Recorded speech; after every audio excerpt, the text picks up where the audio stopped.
The treatise of Athenagoras, the Athenian, philosopher and Christian, on the resurrection of the dead. By the side of every opinion and doctrine which agrees with the truth of things,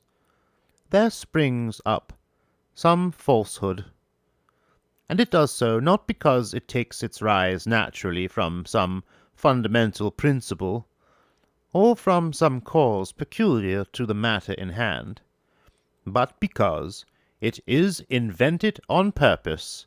by men who set a value on the spurious seed for its tendency to corrupt the truth. This is apparent, in the first place, from those who in former times addicted themselves to such inquiries, and their want of agreement with their predecessors and contemporaries, and then not least from the very confusion which marks the discussions that are going on now. For such men have left no truth free from their calumnious attacks, not the being of God, not his knowledge, not his operations, not those books which follow a regular and strict sequence from these, and delineate for us the doctrines of piety. On the contrary, some of them utterly and once for all give up in despair the truth concerning these things, and some distort it to suit their own views, and some of set purpose doubt even of things which are palpably evident. Hence I think that those who bestow attention on such subjects should adopt two lines of argument, one in defense of the truth, another concerning the truth. That in defense of the truth for disbelievers and doubters, that concerning the truth for such as are candid and receive the truth with readiness. Accordingly, it behooves those who wish to investigate these matters to keep in view that which the necessity of the case in each instance requires, and to regulate their discussion by this, to accommodate the order of their treatment of these subjects to what is suitable to the occasion, and not for the sake of always appearing to preserve the same method, to disregard fitness and the place which properly belongs to each topic. For so far as proof and the natural order are concerned, dissertations concerning the truth always take precedence of those in defense of it. But for the purpose of greater utility, the order must be reversed, and arguments in defense of it precede those concerning it.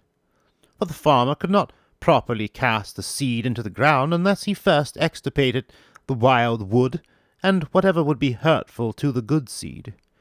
nor the physician introduce any wholesome medicines into the body that needed his care, if he did not previously remove the disease within, or stay that which was approaching. Neither surely can he who wishes to teach the truth persuade anyone by speaking about it, so long as there is a false opinion lurking in the mind of his hearers, and barring the entrance of his arguments. And therefore,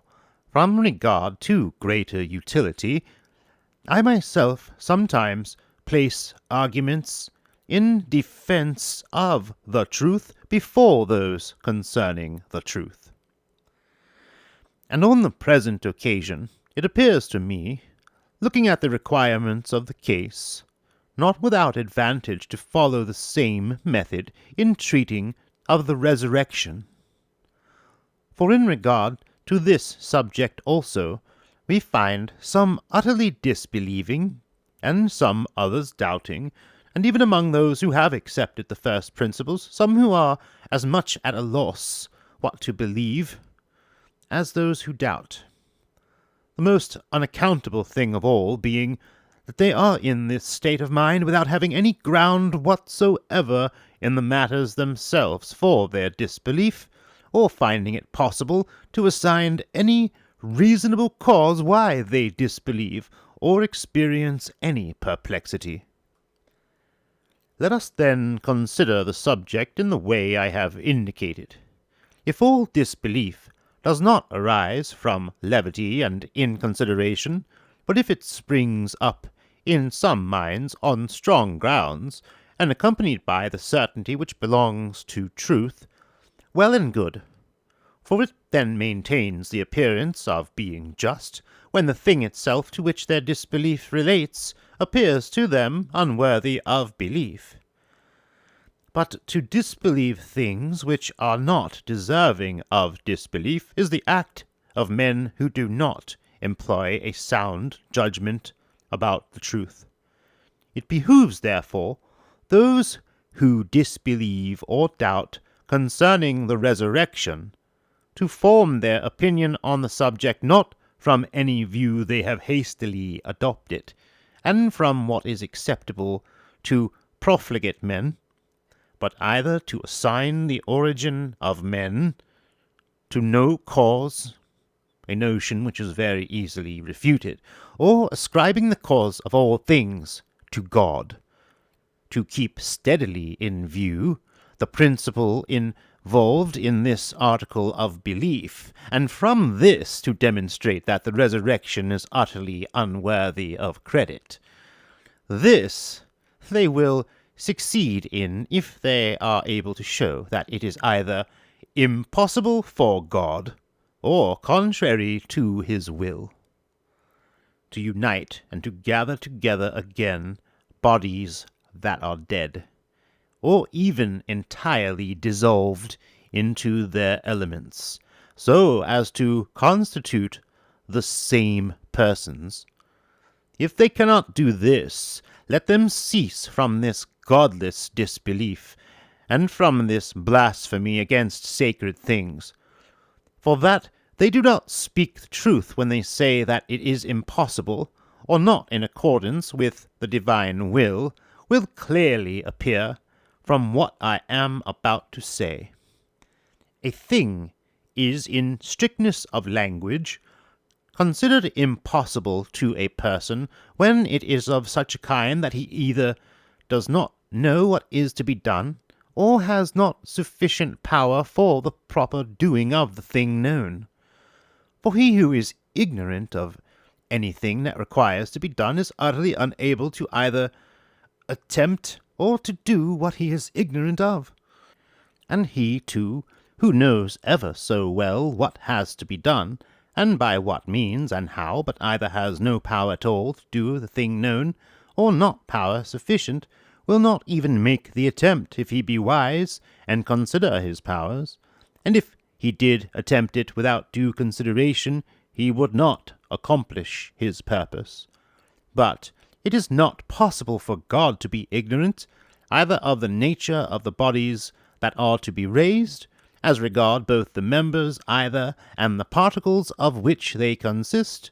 or whither each of the dissolved particles passes, and what part of the elements has received that which is dissolved, and has passed into that which it has affinity,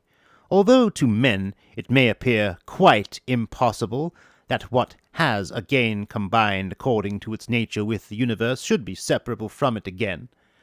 For he from whom, antecedently to the peculiar formation of each, was not concealed either the nature of the elements of which the bodies of men were to consist, or the parts of these things, from which he was about to take what seemed to him suitable for the formation of the human body,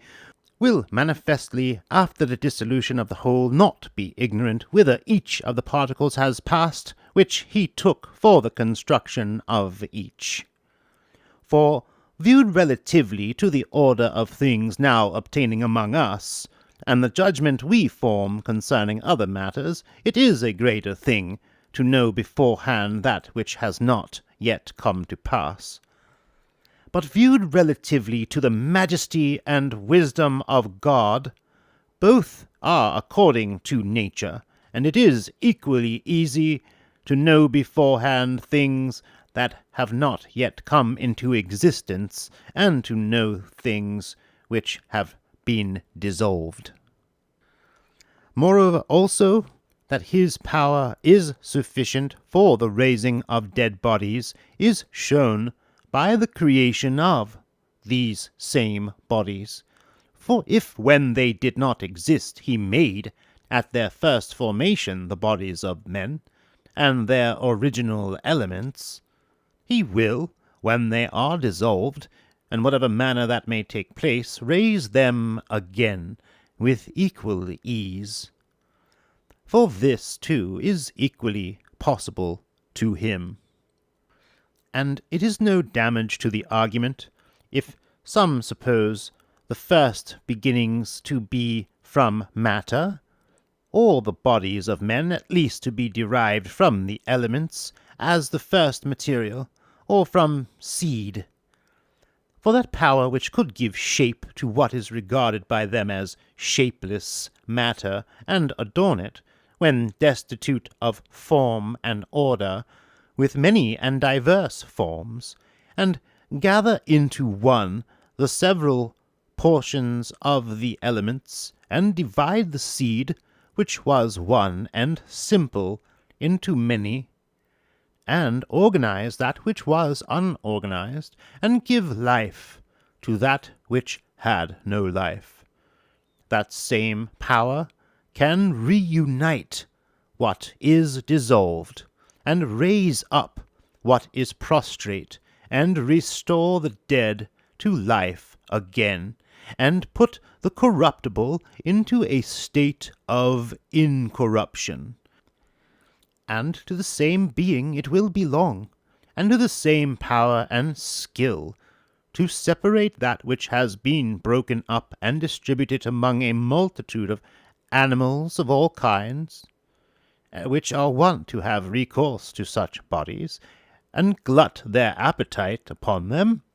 to separate this, I say, and unite it again with the proper members and parts of members, whether it has passed into some one of those animals, or into many, or thence into others, or after being dissolved along with these has been carried back again to the original elements, resolved into these according to a natural law. A matter this which seems to have exceedingly confounded some, even of those admired for wisdom, who, I cannot tell why, think these doubts worthy of serious attention which are brought forward by the many. These persons, to wit, say that many bodies of those who have come to an unhappy death in shipwrecks and rivers have become food for fishes, and many of those who perish in war, or who, from some other sad cause or state of things, are deprived of burial, lie exposed to become the food of any animals which may chance to light upon them. Since, then, bodies are thus consumed, and the members and parts composing them are broken up and distributed among a great multitude of animals, and by means of nutrition become incorporated with the bodies of those that are nourished by them. In the first place, they say, their separation from these is impossible, and besides this, in the second place, they adduce another circumstance more difficult still. When animals of the kind suitable for human food, which have fed on the bodies of men, pass through their stomach, and become incorporated with the bodies of those who have partaken of them, it is an absolute necessity, they say, that the parts of the bodies of men, which have served as nourishment to the animals which have partaken of them, should pass into other bodies of men, since the animals, which meanwhile have been nourished by them, convey the nutriment derived from those by whom they were nourished into those men of whom they become the nutriment. Then to this they tragically add the devouring of offspring perpetrated by people in famine and madness, and the children eaten by their own parents through the contrivance of enemies, and the celebrated Median feast, and the tragic banquet of Thyestes. And they add, moreover, others such like unheard-of occurrences which have taken place among Greeks and barbarians. And from these things they establish, as they suppose, the impossibility of the resurrection, on the ground that the same parts cannot rise again with one set of bodies, and with another as well, for that either the bodies of the former possessors cannot be reconstituted, the parts which composed them having passed into others, or that these, having been restored to the former, the bodies of the last possessors will come short. But it appears to me that such persons in the first place are ignorant of the power and skill of him that fashioned and regulates this universe, who has adapted to the nature and kind of each animal the nourishment suitable and correspondent to it, and has neither ordained that everything in nature shall enter into union and combination with every kind of body, nor is at any loss to separate what has been so united, but grants to the nature of each several created being or thing to do or to suffer what is naturally suited to it, and sometimes also hinders and allows or forbids whatever he wishes, and for the purpose he wishes, and, moreover, that they have not considered the power and nature of each of the creatures that nourish, or are nourished. Otherwise they would have known that not everything which is taken for food under the pressure of outward necessity turns out to be suitable nourishment for the animal,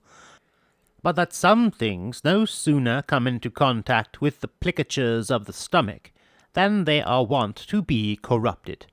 and are vomited or voided, or disposed of in some other way, so that not even a little time do they undergo the first and natural digestion, much less become incorporated with that which is to be nourished.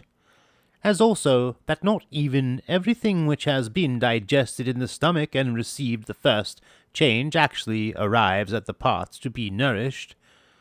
since some of it loses its nutritive power even in the stomach, and some during the second change, and the digestion that takes place in the liver is separated and passes into something else, which is destitute of the power to nourish.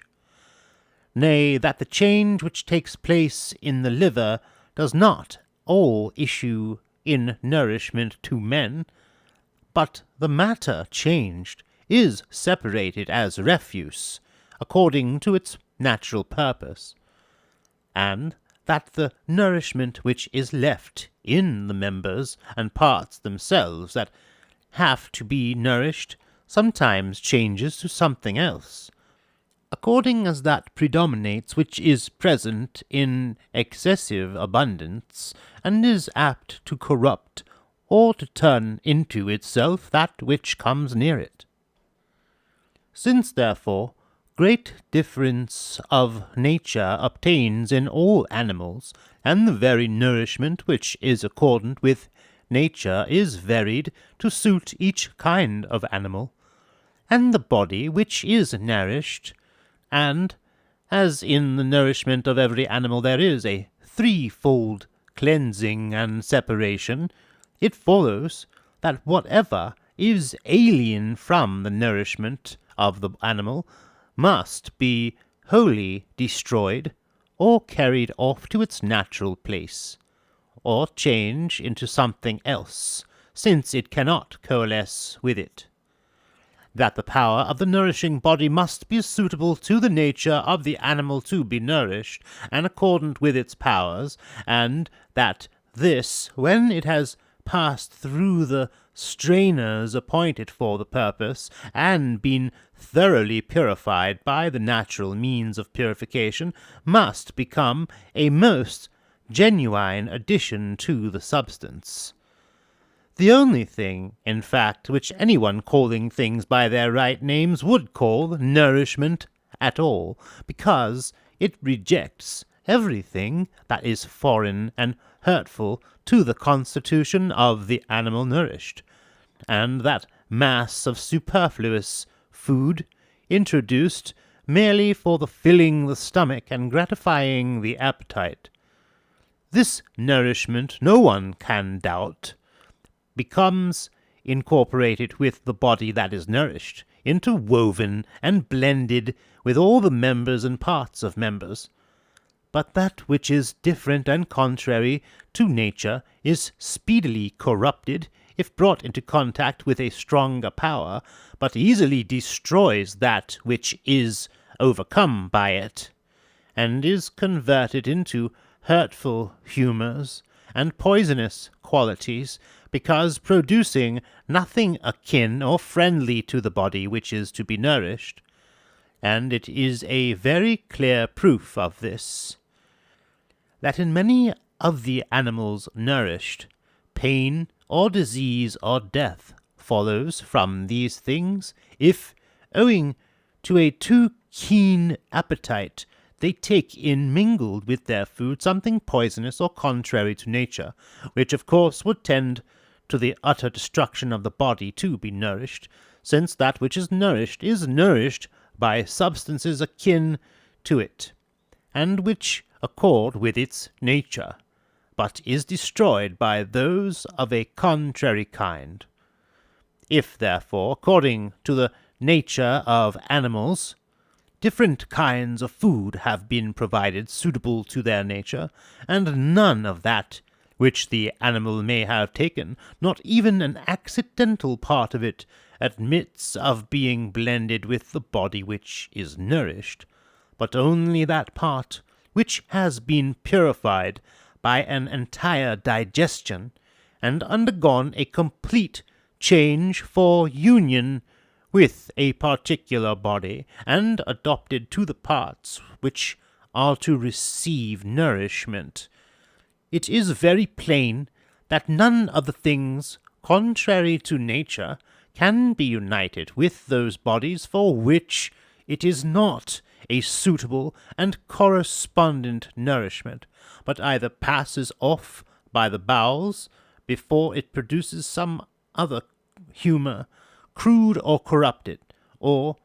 if it continues for a longer time, produces suffering or disease hard to cure,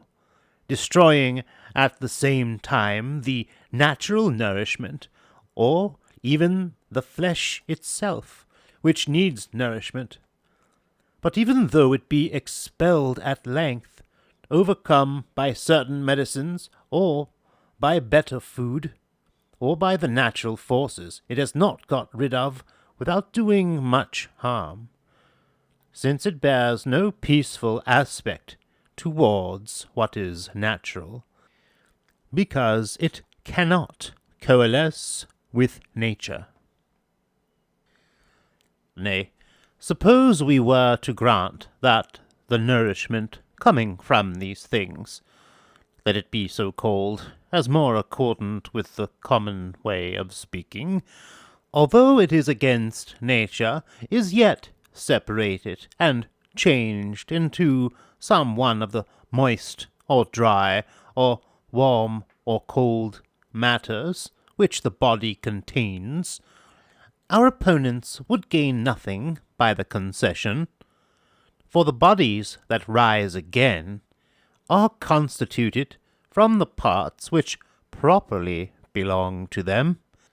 whereas no one of the things mentioned is such a part, nor has it the form or place of a part. Nay, it does not remain always with the parts of the body which are nourished, or rise again with the parts that rise, since no longer does blood, or phlegm, or bile, or breath contribute anything to life. Neither again will the bodies nourished then require the things they once required, seeing that, along with the want and corruption of the bodies nourished, the need also of those things by which they were nourished is taken away. To this must be added, that if we were to suppose the change arising from such nourishment to reach as far as the flesh, in that case, too, there would be no necessity that the flesh, recently changed by food of that kind, if it became united to the body of some other man, should again, as a part, contribute to the formation of that body, since neither the flesh so incorporated abide and remain with that to which it was added, but is subject to a great variety of changes, at one time being dispersed by toil or care, at another time being wasted by grief, or trouble, or disease, and by the distempers arising from being heated or chilled, the humours which are changed with the flesh and fat, not receiving the nourishment so as to remain what they are. But while such are the changes to which the flesh is subject, we should find that flesh, nourished by food, unsuited to it, suffers them in a much greater degree, now swelling out and growing fat by what it has received, and then again rejecting it in some way or other, and decreasing in bulk, from one or more of the causes already mentioned, and that alone remains in parts which is adapted to bind together, or cover, or warm the flesh that has been chosen by nature, and adheres to the parts by which it sustains the life which is according to nature, and fulfills the labours of that life. So that, whether the investigation in which we have just engaged be fairly judged of, or the investigations urged against our position be conceded, in neither case can it be shown that what is said by our opponents is true, nor can the bodies of men ever combine with those of the same nature, whether at any time through ignorance and being cheated of their perception by someone else, men have partaken of such a body, or of their own accord, impelled by want or madness, they have defiled themselves with the body of one of like form. For we are very well aware that some brutes have human forms, or have a nature compounded of men and brutes, such as the more daring of the poets are accustomed to represent. But what need is there to speak of bodies not allotted to be food of any animal, destined only for a burial in the earth in honour of nature, since the Maker of the world has not allotted any animal whatsoever as food to those of the same kind, although some others of a different kind serve for food according to nature? If indeed they are able to show that the flesh of men was allotted to men for food, there will be nothing to hinder its being according to nature that they should eat one another, just like anything else that is allowed by nature, and nothing to prohibit those who dare to say such things from regaling themselves with the bodies of their dearest friends as delicacies, as being especially suited to them, and to entertain their living friends with the same fare. But if it be unlawful even to speak of this, and if for men to partake of the flesh of men is a thing most hateful and abominable, and more detestable than any other unlawful and unnatural food or act, and if what is against nature can never pass into nourishment for the limbs and parts requiring it, and what does not pass into nourishment can never become united with that which it is not adapted to nourish, then can the bodies of men never combine with bodies like themselves, to which this nourishment would be against nature, even though it were to pass many times through their stomach, owing to some most bitter mischance, but removed from the influence of the nourishing power, and scattered to those parts of the universe again from which they obtained their first origin. They are united with these for as long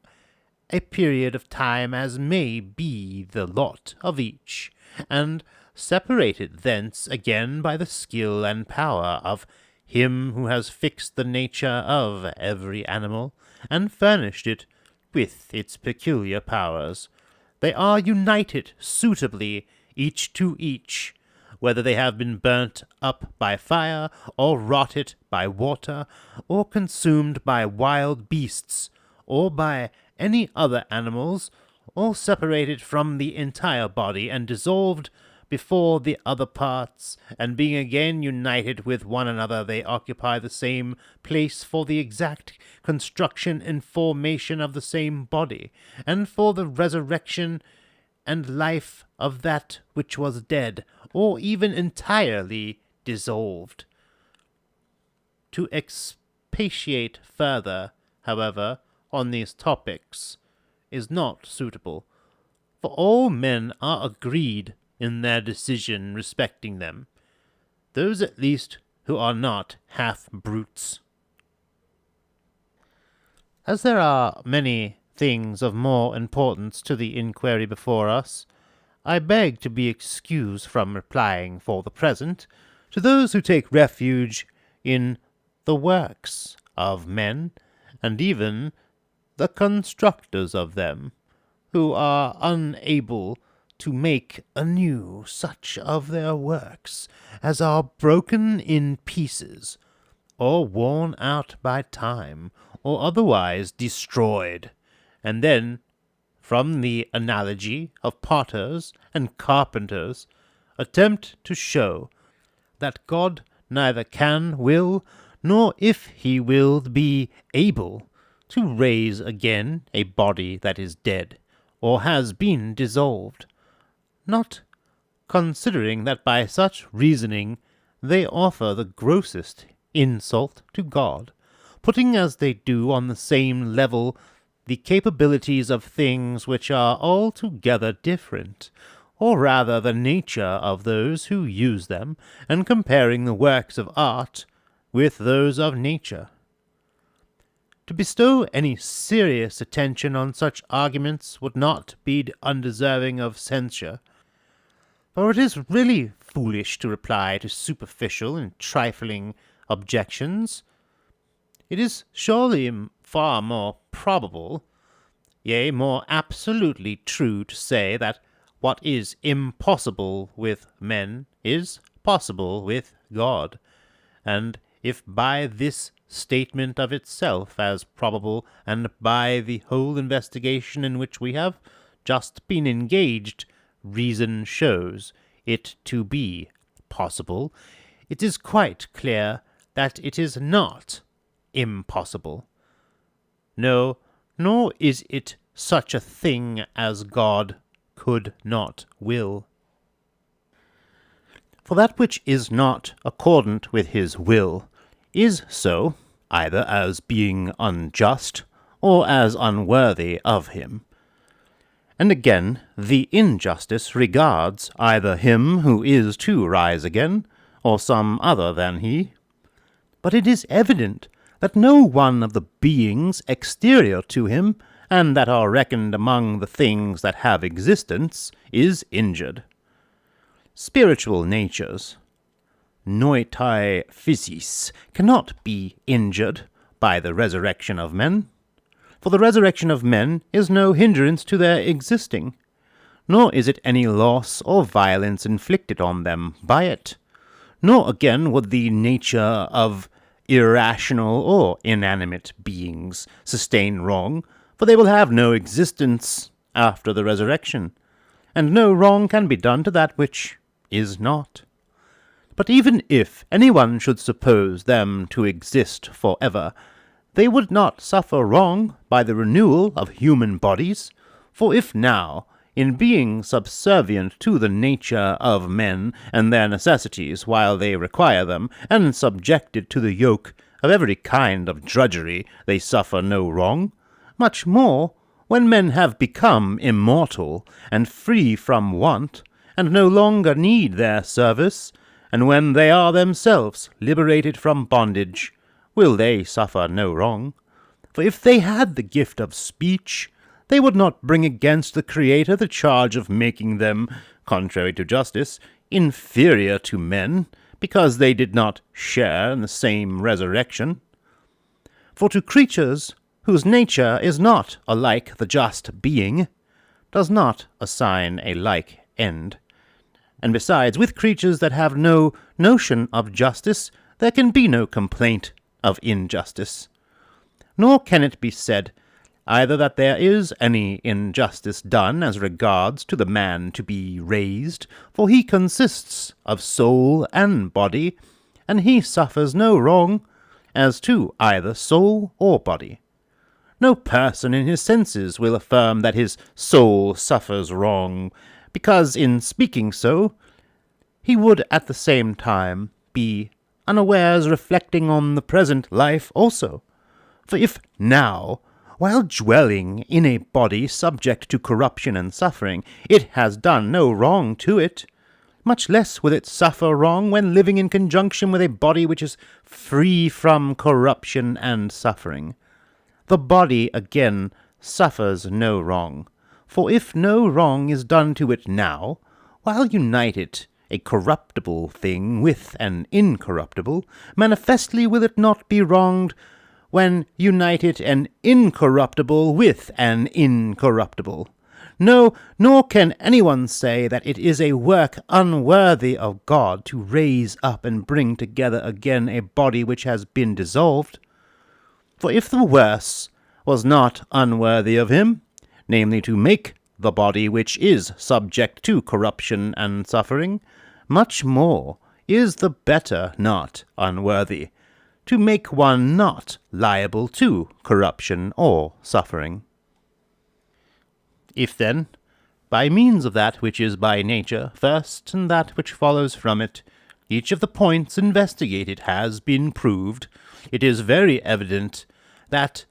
the resurrection of dissolved bodies is a work which the Creator can perform and can will, and such as is worthy of him. For by these considerations the falsehood of the contrary opinion has been shown, and the absurdity of the position taken by disbelievers. For why should I speak of their correspondence each with each, and of their connection with one another? If indeed we ought to use the word connection as though they were separated by some difference of nature, and not rather say that what God can do, he can also will, and that what God can will, it is perfectly possible for him to do, and that it is accordant with the dignity of him who wills it. That to discourse concerning the truth is one thing, and to discourse in defense of it is another, has been sufficiently explained in the remarks already made, and also in what respects they differ from each other, and when, and in dealing with whom they are severally useful. But perhaps there is no reason why, with a view to the general certainty, and because of the connection of what has been said with what remains, we should not make a fresh beginning from these same points, and those which are allied to them. To the one kind of argument it naturally pertains to hold the foremost place, to the other to attend upon the first, and clear the way, and to remove whatever is obstructive or hostile. The discourse concerning the truth, as being necessary to all men for certainty and safety, holds the first place, whether in nature, or order, or usefulness. In nature, as furnishing the knowledge of the subject; in order, as being in those things, and along with those things, which it informs us of; in usefulness, as being a guarantee of certainty and safety to those who become acquainted with it. The discourse in defense of the truth is inferior in nature and force, for the refutation of falsehood is less important than the establishment of truth, and second in order, for it employs its strength against those who hold false opinions, and false opinions are an aftergrowth from another sowing, and from degeneration. But notwithstanding all this, it is often placed first, and sometimes is found more useful, because it removes and clears away beforehand the disbelief which disquiets some minds, and the doubt or false opinion of such as have but recently come over. And yet each of them is referable to the same end, for the refutation of falsehood and the establishment of truth both have piety for their object. Not indeed that they are absolutely one and the same, but the one is necessary, as I have said, to all who believe, and to those who are concerned about the truth and their own salvation. But the other proves to be more useful on some occasions, and to some persons, and in dealing with some. Thus much by way of recapitulation, to recall what has been already said. We must now pass on to what we proposed, to show the truth of the doctrine concerning the resurrection, both from the cause itself, according to which, and on account of which the first man and his posterity were created, although they were not brought into existence in the same manner, and from the common nature of all men as men, and further from the judgment of their Maker upon them, according to the time each has lived, and according to the rules by which each has regulated his behavior, a judgment which no one can doubt will be just. The argument from the cause will appear if we consider whether man was made at random and in vain, or for some purpose, and if for some purpose, whether simply that he might live and continue in the natural condition in which he was created, or for the use of another, and if with a view to use, whether for that of the Creator himself, or of some one of the beings whom belong to him, and are by him deemed worthy of greater care. Now, if we consider this in the most general way, we find that a person of sound mind, and who is moved by a rational judgment to do anything, does nothing in vain, which he does intentionally, but either for his own use, or for the use of some other person for whom he cares, or for the sake of the work itself, being moved by some natural inclination and affection towards its production. For instance, to make use of an illustration that our meaning may be clear, a man makes a house for his own use,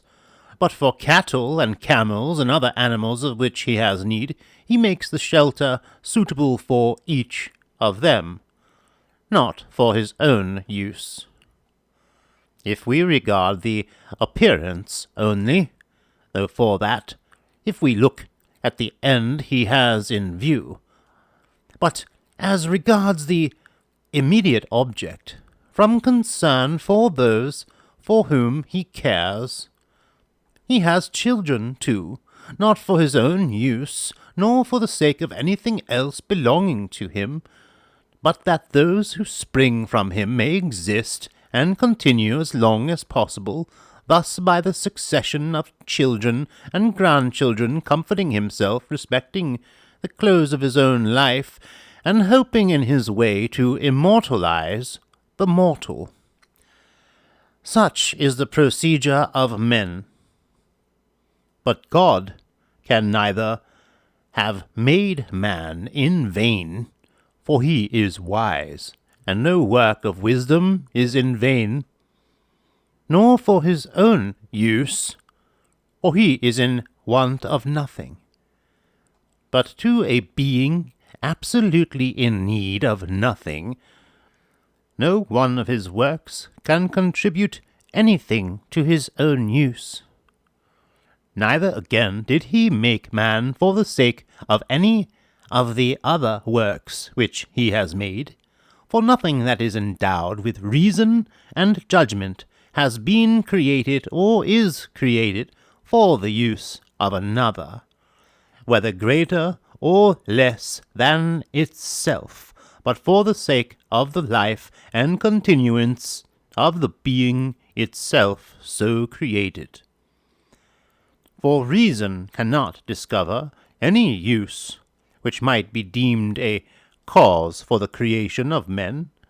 since immortals are free from want, and in need of no help from men in order to their existence, and irrational beings are by nature in a state of subjection, and perform those services for men for which each of them was intended, but are not intended in their turn to make use of men. For it neither was nor is right to lower that which rules and takes the lead to the use of the inferior, or to subject the rational to the irrational, which is not suited to rule. Therefore, if man has been created neither without cause or in vain, for none of God's works is in vain so far as least as the purpose of their Maker is concerned, nor for the use of the Maker himself, or of any of the works which have proceeded from him, it is quite clear that although according to the first and more general view of the subject, God made man for himself, and in pursuance of the goodness and wisdom which are conspicuous throughout the creation, yet, according to the view which more nearly touches the beings created, he made him for the sake of the life of those created, which is not kindled for a little while and then extinguished. For two creeping things, I suppose, and birds and fishes, or to speak more generally, all irrational creatures, God has assigned such a life as that. But to those who bear upon them the image of the Creator himself, and are endowed with understanding and blessed with a rational judgment, the Creator has assigned perpetual duration, in order that, recognizing their own Maker and his power and skill, and obeying law and justice, they may pass their whole existence free from suffering, in the possession of those qualities with which they have bravely borne their preceding life, although they lived in corruptible and earthly bodies. For whatever has been created for the sake of something else, when that has ceased to be for the sake of which it was created, will itself also fitly cease to be, and will not continue to exist in vain, since among the works of God that which is useless can have no place, but that which was created for the very purpose of existing and living a life naturally suited to it, since the cause itself is bound up with its nature, and is recognized only in connection with existence itself, can never admit of any cause which shall utterly annihilate its existence. But since this cause is seen to lie in perpetual existence, the being so created must be preserved forever, doing and experiencing what is suitable to its nature, each of the two parts of which it consists, contributing what belongs to it,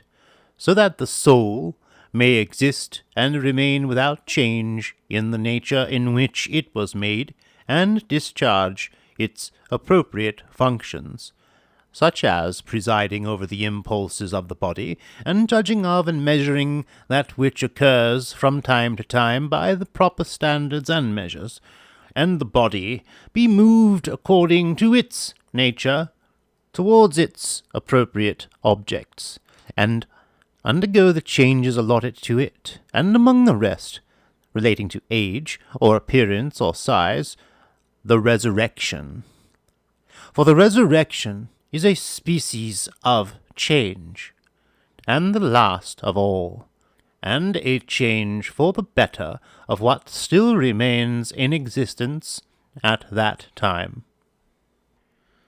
Confident of these things, no less than those which have already come to pass, and reflecting on our own nature, we are content with a life associated with neediness and corruption, as suited to our present state of existence, and we steadfastly hope for a continuance of being in immortality. And this we do not take without foundation from the inventions of men, feeding ourselves on false hopes. But our belief rests on a most infallible guarantee, the purpose of him who fashioned us, according to which he made man of an immortal soul and a body, and furnished him with understanding and an innate law, for the preservation and safeguard of the things given by him, as suitable to an intelligent existence and a rational life. For we know well that he would not have fashioned such a being, and furnished him with everything belonging to perpetuity, had he not intended that what was so created should continue in perpetuity.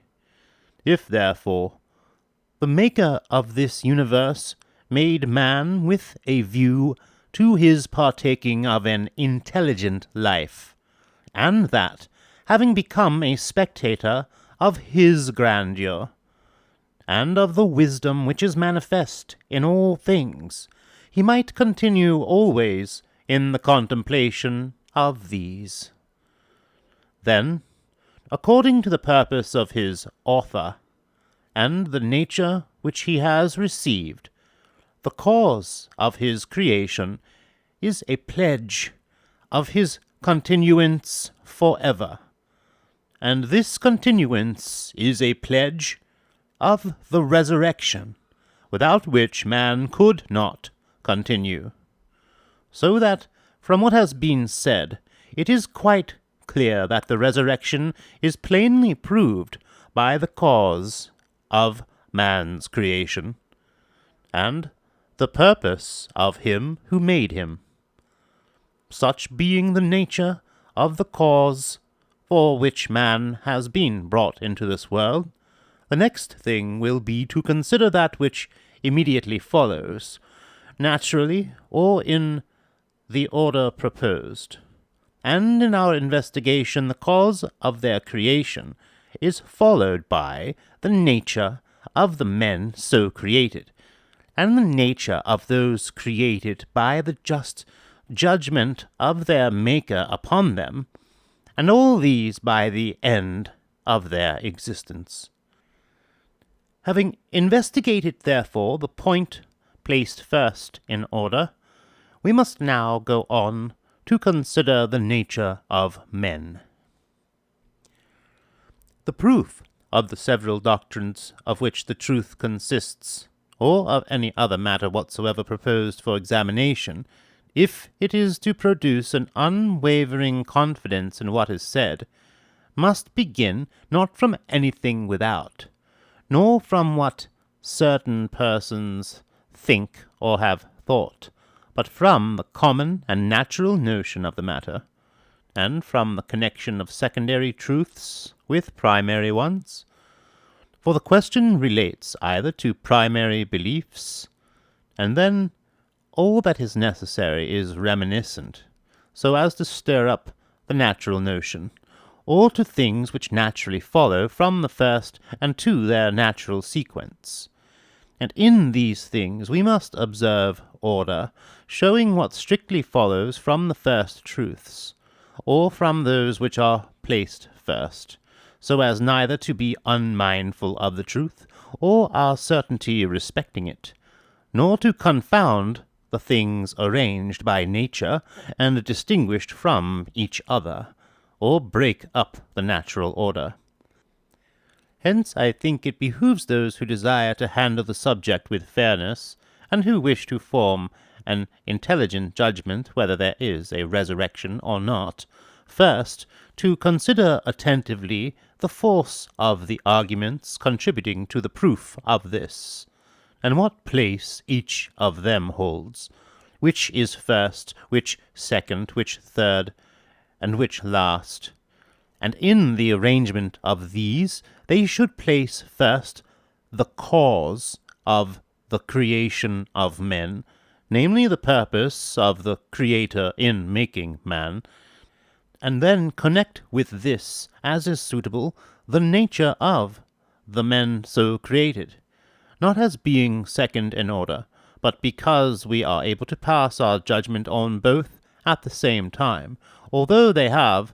the closest natural connection with each other, and are of equal force in reference to the subject before us. But while from these proofs, as the primary ones, and as being derived from the work of creation, the resurrection is clearly demonstrated, nonetheless we can gain conviction respecting it from the arguments taken from Providence. I mean from the reward or punishment due to each man in accordance with just judgment, and from the end of human existence. For many, in discussing the subject of the resurrection, have rested the whole cause on the third argument alone, deeming that the cause of the resurrection is the judgment. But the fallacy of this is very clearly shown from the fact that although all human beings who die rise again, yet not all who rise again are to be judged. For if only a just judgment were the cause of the resurrection, it would of course follow that those who had done neither evil nor good, namely very young children, would not rise again. But seeing that all are to rise again, those who have died in infancy as well as others, they too justify our conclusion that the resurrection takes place not for the sake of the judgment as the primary reason, but in consequence of the purpose of God in forming man, and the nature of the beings so formed. But while the cause discoverable in the creation of men is of itself sufficient to prove that the resurrection follows by natural sequence on the dissolution of bodies, yet it is perhaps right not to shrink from adducing either of the proposed arguments, but agreeably to what has been said, to point out to those who are not able of themselves to discern them, the arguments from each of the truths evolved from the primary. And first and foremost, the nature of the men created, which conducts us to the same notion, and has the same force as evidence of the resurrection. For if the whole nature of men in general is composed of an immortal soul, and a body which was fitted to it in the creation, and if neither to the nature of the soul by itself, nor to the nature of the body separately has God assigned such a creation, or such a life, and entire course of existence as this, but to men compounded of the two, in order that they may, when they have passed through their present existence, arrive at one common end, with the same elements of which they are composed at their birth and during life, it unavoidably follows, since one living being is formed from the two, experiencing whatever the soul experiences and whatever the body experiences, doing and performing whatever requires the judgment of the senses or of the reason, that the whole series of these things must be referred to some one end, in order that they all, and by means of all, namely, man's creation, man's nature, man's life, man's doings and sufferings, his course of existence,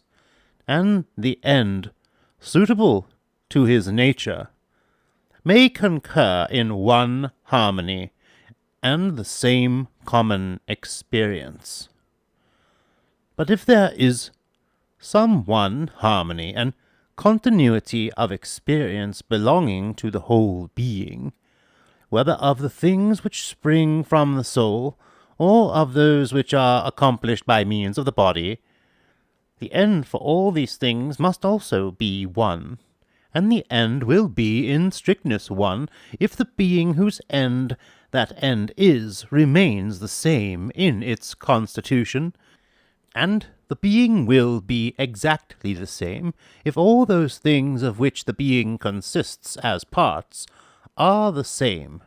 and they will be the same in respect of their peculiar union if the parts dissolved are again united for the constitution of the being. And the constitution of the same men of necessity proves that a resurrection will follow of the dead and dissolved bodies, for without this neither could the same parts be united according to the nature with one another, nor could the nature of the same men be reconstituted. And if both understanding and reason have been given to men for the discernment of things which are perceived by the understanding, and not of existences only, but also of the goodness and wisdom and rectitude of their giver, it necessarily follows that since those things continue for the sake of which the rational judgment is given, the judgment given for these things should also continue. But it is impossible for this to continue unless the nature which has received it, and in which it adheres, continues. But that which has received both understanding and reason is man, not the soul by itself. Man, therefore, who consists of the two parts, must continue for ever. But it is impossible for him to continue unless he rises again. For if no resurrection were to take place, the nature of men as men would not continue, and if the nature of men does not continue, in vain has the soul been fitted to the need of the body and to its experiences. In vain has the body been fettered so that it cannot obtain what it longs for. Obedient to the reins of the soul, and guided by it, as with a bridle. In vain is the understanding, in vain is wisdom, and the observation of rectitude, or even the practice of every virtue, and the enactment and enforcement of laws. To say, or in a word, whatever is noble in men, or for men's sake, or rather the very creation and nature of men.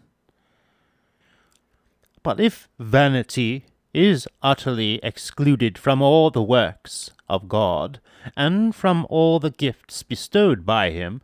the conclusion is unavoidable, that along with the interminable duration of the soul, there will be perpetual continuance of the body according to its proper nature. And let no one think it strange that we call by the name of life a continuance of being which is interrupted by death and corruption.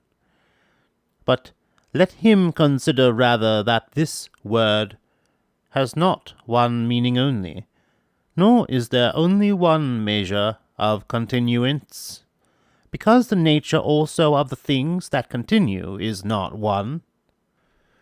For if each of the things that continue has its continuance according to its peculiar nature, neither in the case of those who are wholly incorruptible and immortal shall we find the continuance like ours, because the nature of superior beings do not take the level of such as are inferior, nor in men is it proper to look for a continuance invariable and unchangeable, inasmuch as the former are from the first created immortal, and continue to exist without end by the simple will of their Maker, and men, in respect of the soul, have from their first origin an unchangeable continuance, but in respect of the body obtain immortality by means of change. This is what is meant by the doctrine of the resurrection. And looking to this, we both await the dissolution of the body, as the sequel to a life of want and corruption, and after this we hope for a continuance with immortality, not putting either our death on a level with the death of the irrational animals, or the continuance of man with the continuance of immortals. It ought not, therefore, to excite dissatisfaction if some inequality appears to exist in regard to the duration of men, nor because the separation of the soul from the members of the body and the dissolution of its parts interrupts the continuity of life, must we therefore despair of the resurrection. For although the relaxation of the senses and of the physical powers which naturally takes place in sleep seems to interrupt the sensational life when men sleep at equal intervals of time, and as it were come back to life again, yet we do not refuse to call it life, and for this reason, I suppose, some call sleep the brother of death, not as deriving their origin from the same ancestors and fathers, but because those who are dead and those who sleep are subject to similar states, as regards at least the stillness and the absence of all sense in the present or past, or rather of existence itself and their own life. If, therefore, we do not refuse to call by the name of life the life of men full of such inequality from birth to dissolution, and interrupted by all those things which we have before mentioned, neither ought we to despair of the life succeeding to dissolution, such as involves the resurrection, although for a time it is interrupted by the separation of the soul from the body. For this nature of men which has inequality allotted to it from the first, and according to the purpose of its Maker, has an unequal life and continuance, interrupted sometimes by sleep, at another time by death, and by the changes incident to each period of life, whilst those which follow the first are not clearly seen beforehand.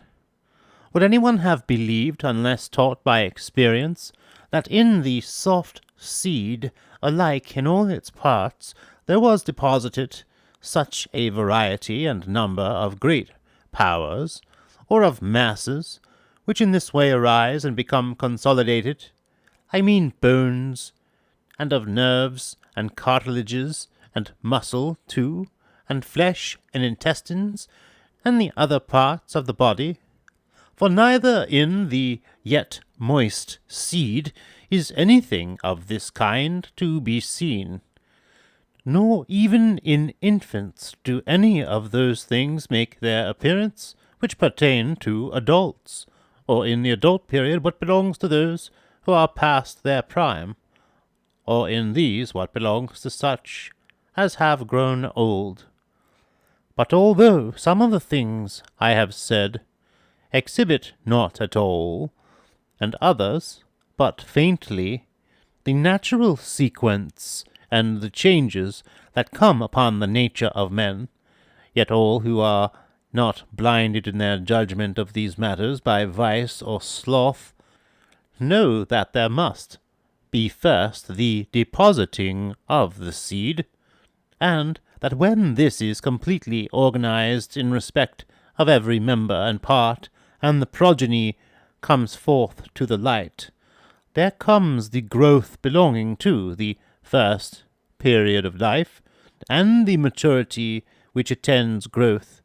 and after the maturity, the slackening of the physical powers till old age, and then, when the body is worn out, its dissolution. As therefore, in this matter, though neither the seed has inscribed upon it the life or form of men, nor the life the dissolution into the primary elements, the succession of natural occurrences makes things credible which have no credibility from the phenomena themselves. Much more does reason, tracing out the truth from the natural sequence, afford ground for believing in the resurrection,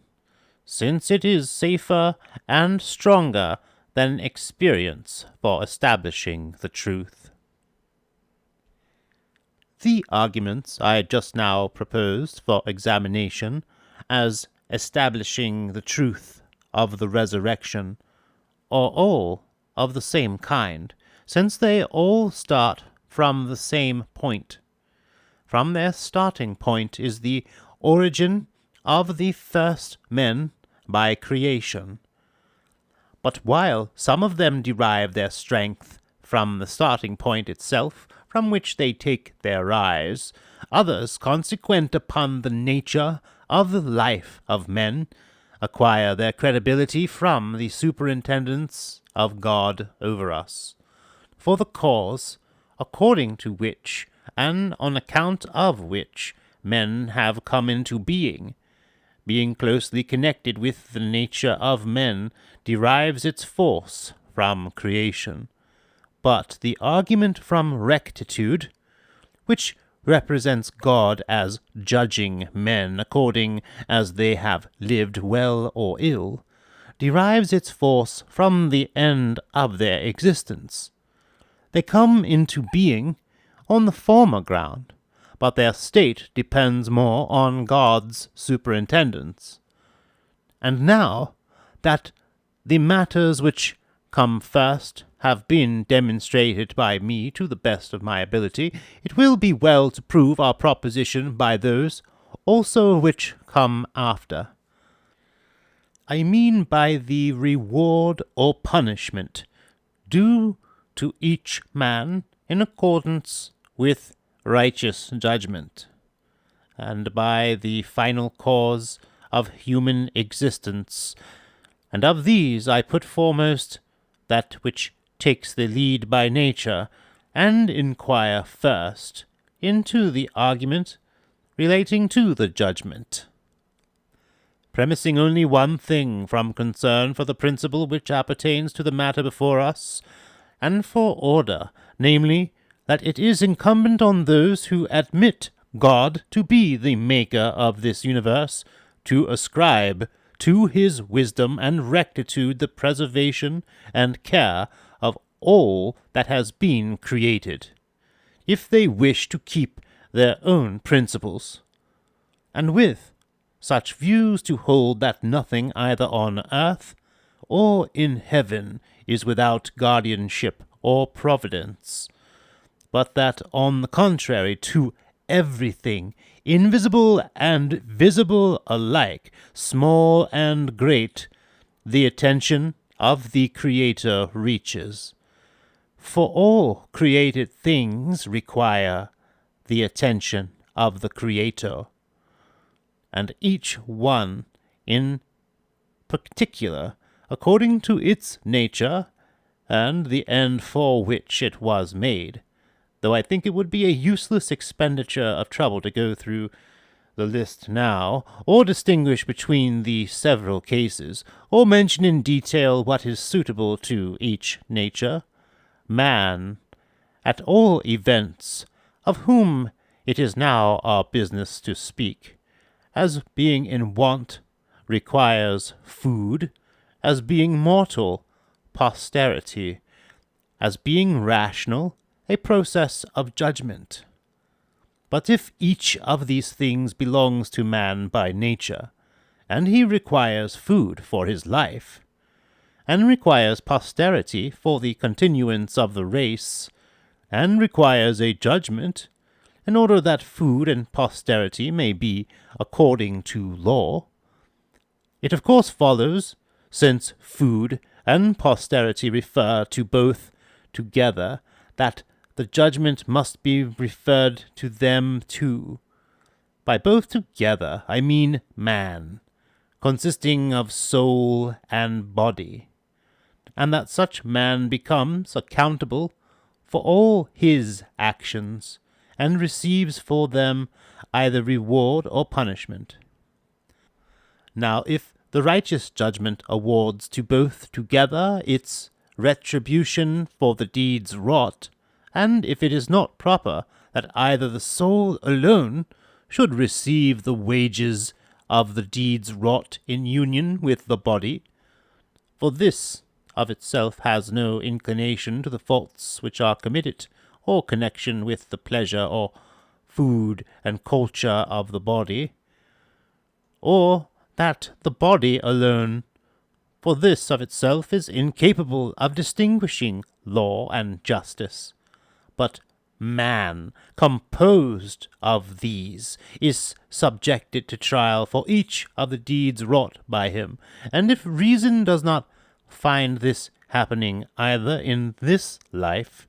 for the award according to merit finds no place in the present existence, since many atheists and persons who practice every iniquity and wickedness live on to the last, unvisited by calamity, whilst, on the contrary, those who have manifestly live an exemplary life in respect of every virtue live in pain, in insult and calumny and outrage and suffering of all kinds, or after death, for both together no longer exist,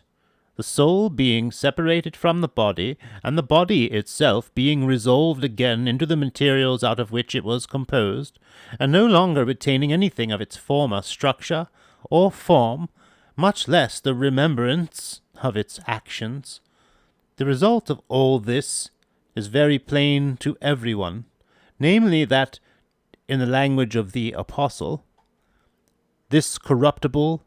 and dissoluble must put on incorruption, in order that those who were dead,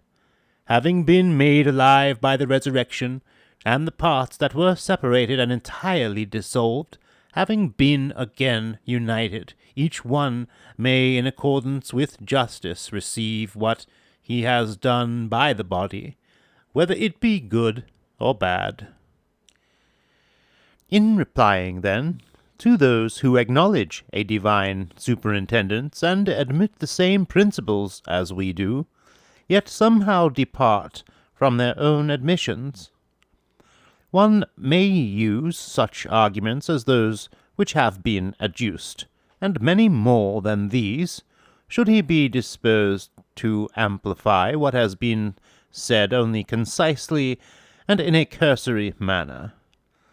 But in dealing with those who differ from us concerning primary truths, it will perhaps be well to lay down another principle antecedent to these,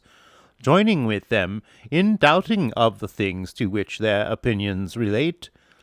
and examining the matter along with them in this manner: whether the life of men and their entire course of existence is overlooked, and a sort of dense darkness is poured down upon the earth, hiding in ignorance and silence both the men themselves and their actions, or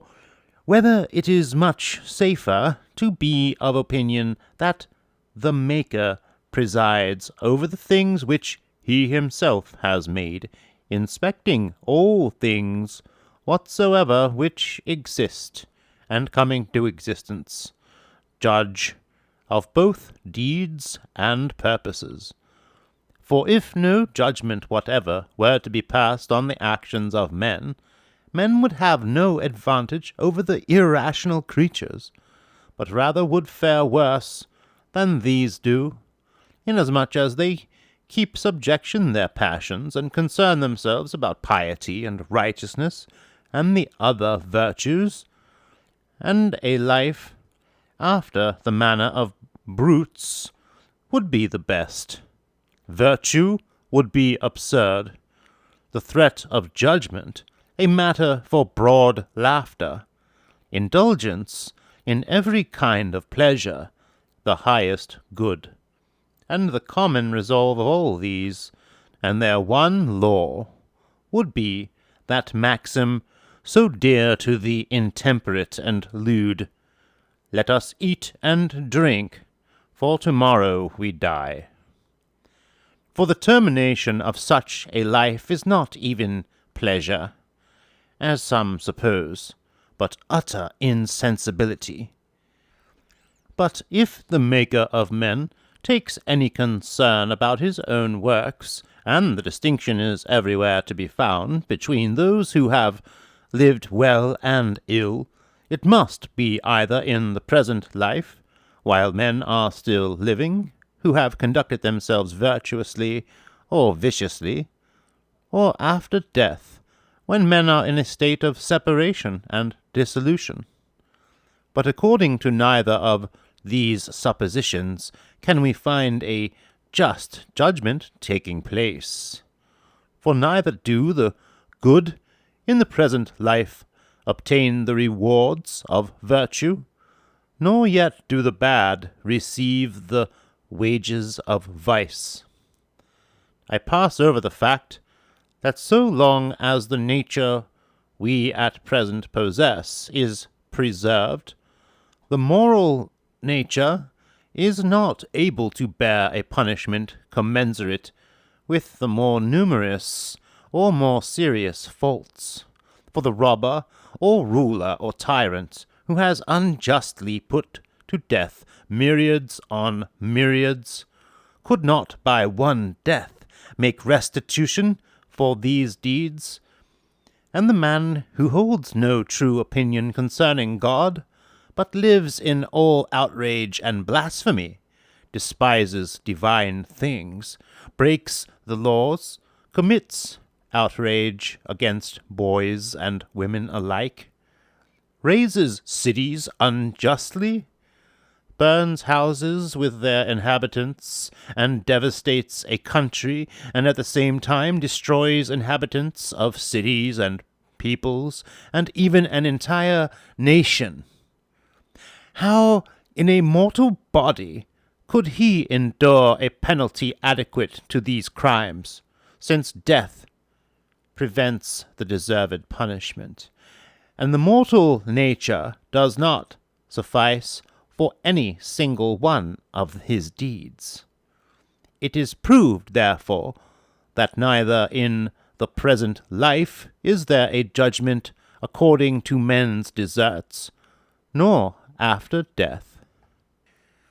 For either death is the entire extinction of life,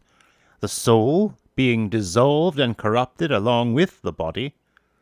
or the soul remains by itself, incapable of dissolution, of dispersion, of corruption, whilst the body is corrupted and dissolved, retaining no longer any remembrance of past actions, nor sense of what it experienced in connection with the soul. If the life of men is to be utterly extinguished, it is manifest there will be no care for men who are not living, no judgment respecting those who have lived in virtue or in vice, but there will rush in again upon us whatever belongs of a lawless life, and the swarm of absurdities which follow from it, and that which is the summit of this lawlessness, atheism. But if the body were to be corrupted, and each of the dissolved particles to pass to its kindred element, yet the soul to remain by itself as immortal, neither on this supposition would any judgment on the soul take place, since there would be an absence of equity, for it is unlawful to suspect that any judgment can proceed out of God and from God, which is wanting in equity. Yet equity is wanting to the judgment, if the being is not preserved in existence, who practised righteousness or lawlessness. For that which practised each of these things in life on which the judgment is passed was man, not the soul by itself. To sum up all in a word, this view will in no case consist with equity. For if good deeds are rewarded, the body will clearly be wronged, inasmuch as it has shared with the soul in the toils connected with well-doing, but does not share in the reward of the good deeds, and because, though the soul is often excused for certain faults on the ground of the body's neediness and want, the body itself is deprived of all share in the good deeds done, the toils on behalf of which it helped to bear during life. Nor again, if faults are judged, is the soul dealt fairly with, supposing it alone to pay the penalty for the faults it committed, through being solicited by the body and drawn away by it to its own appetites and motions, at one time being seized upon and carried off, at another attracted in some very violent manner, and sometimes concurring with it by way of kindness and attention to its preservation. How can it possibly be other than unjust for the soul to be judged by itself in respect of things towards which its own nature it feels no appetite, no motion, no impulse, such as licentiousness, violence, covetousness, injustice, and the unjust acts arising out of these?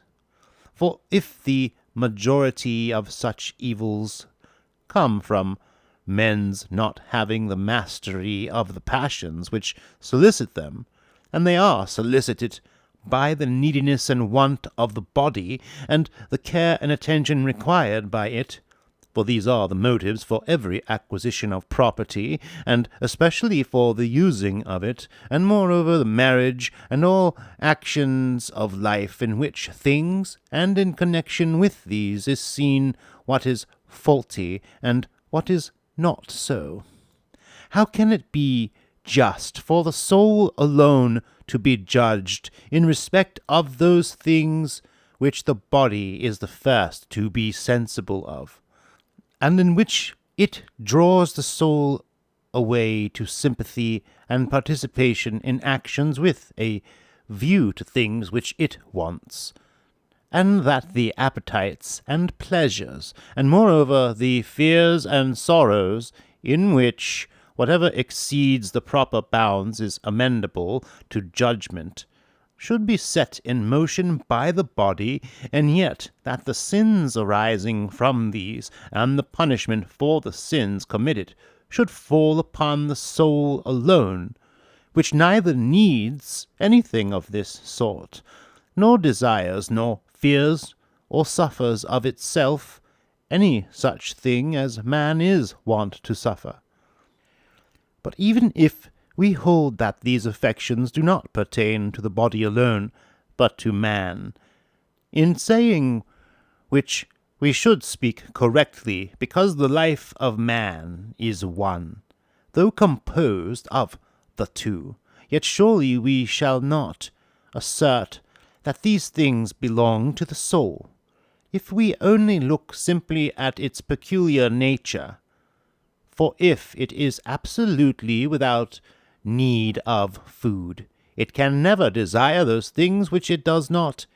in the least require for its subsistence, nor can it feel any impulse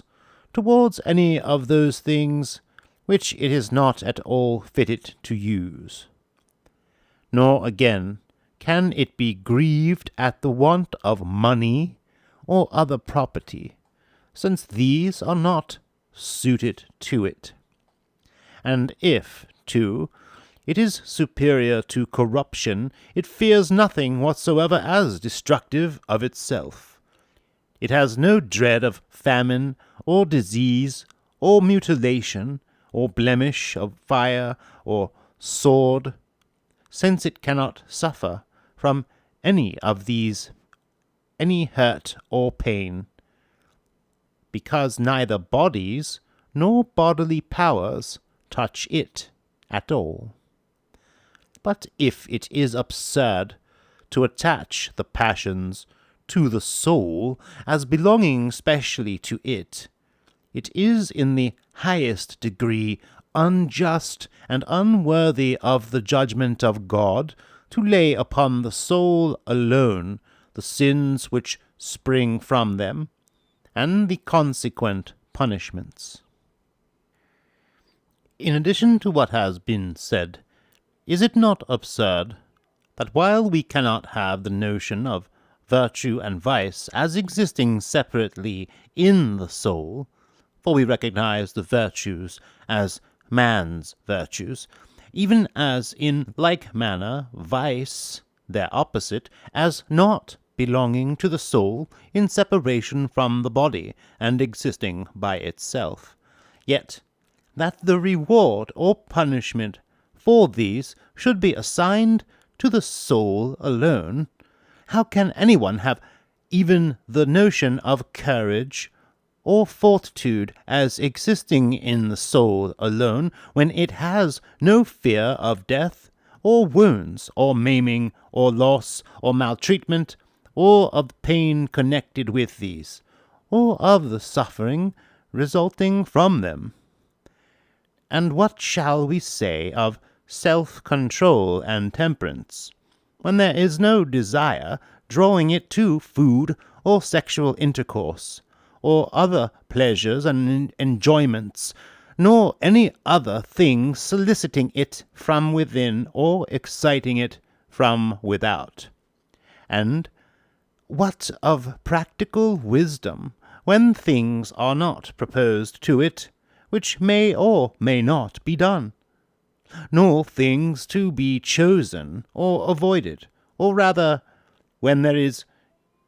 in it no motion at all, or natural impulse towards the doing of anything. And how in any sense can equity be attributed of souls, either in reference to one another or to anything else, whether of the same or of a different kind, when they are not able from any source, or by any means, or in any way, to bestow that which is equal according to merit or according to analogy, with the exception of the honour rendered to God, and moreover have no impulse or motion towards the use of their own things, or abstinence from those of others, since the use of those things which are according to nature, or the abstinence from them, is considered in reference to those who are so constituted as to use them, whereas the soul neither wants anything, nor is so constituted as to use any things, or any single thing, and therefore what is called the independent action of the parts cannot be found in the soul so constituted. But the most irrational thing of all is this: to impose properly sanctioned laws on men, and then to assign to their souls alone the recompense to their lawful or unlawful deeds. For he who receives the laws would also justly receive the recompense of the transgression of the laws. And if it was man that received the laws, and not the soul by itself, man must also bear the recompense for the sins committed, and not the soul by itself, since God has not enjoined on souls to abstain from things which have no relation to them, such as adultery, murder, theft, rapine, dishonour to parents, and every desire in general that tends to the injury and loss of our neighbour. For neither the command, "Honour thy father and thy mother," is adopted to souls alone, since such names are not applicable to them. For souls do not produce souls so as to appropriate the appellation of father or mother, but men produce men. Nor could the command, "Thou shalt not commit adultery," ever be properly addressed to souls, or even thought of in such a connection, since the difference of male and female does not exist in them, nor any aptitude for sexual intercourse, nor appetite for it. And where there is no appetite, there can be no intercourse, and where there is no intercourse at all, there can be no legitimate intercourse, namely marriage. And where there is no lawful intercourse, neither can there be unlawful desire of, or intercourse with, another man's wife, namely adultery. Nor, again, is the prohibition of theft, or of the desire of having more, applicable to souls, for they do not need those things, through the need of which, by reason of natural indigence or want, men are accustomed to steal or to rob, such as gold or silver, or an animal, or something else adapted for food or shelter or use.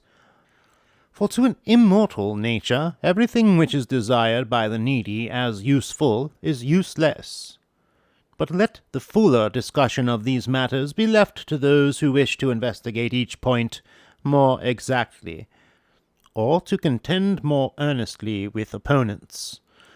But since what has just been said, and that which concurs with this to guarantee the resurrection, suffices for us, it would not be seasonable to dwell any longer upon them, for we have not made it our aim to omit nothing that might be said, but to point out in a summary manner to those who have assembled what ought to be thought concerning the resurrection, and to adapt to the capacity of those present the arguments bearing on this question. The points professed for consideration having been to some extent investigated, it remains to examine the argument from the end, or final cause, which indeed has already emerged in what has been said, and only requires just so much attention and further discussion as may enable us to avoid the appearance of leaving unmentioned any of the matters briefly referred to by us, and thus indirectly damaging the subject or division of topics made at the outset. For the sake of those present, therefore, and of others who may pay attention to this subject, it may be well just to signify that each of those things which are constituted by nature, and of those things which are made by art, must have an end peculiar to itself, as indeed is taught us by the common sense of all men, and testified by the things that pass before our eyes. For do we not see that husbandmen have one end, and physicians another, and again the things which spring out of the earth another, and the animals nourished upon it, and produced according to a certain natural series another? If this is evident, and natural and artificial powers, and the actions arising from these, must by all means be accompanied by an end in accordance with nature, it is absolutely necessary that the end of men, since it is that of a peculiar nature, should be separated from community with the rest. For it is not lawful to suppose the same end for beings destitute of rational judgment, and of those whose actions are regulated by the innate law and reason, and who live an intelligent life and observe justice.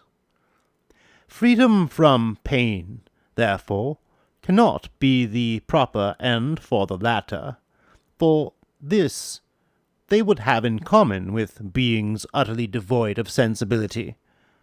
Nor can it consist in the enjoyment of things which nourish or delight the body, or in an abundance of pleasures,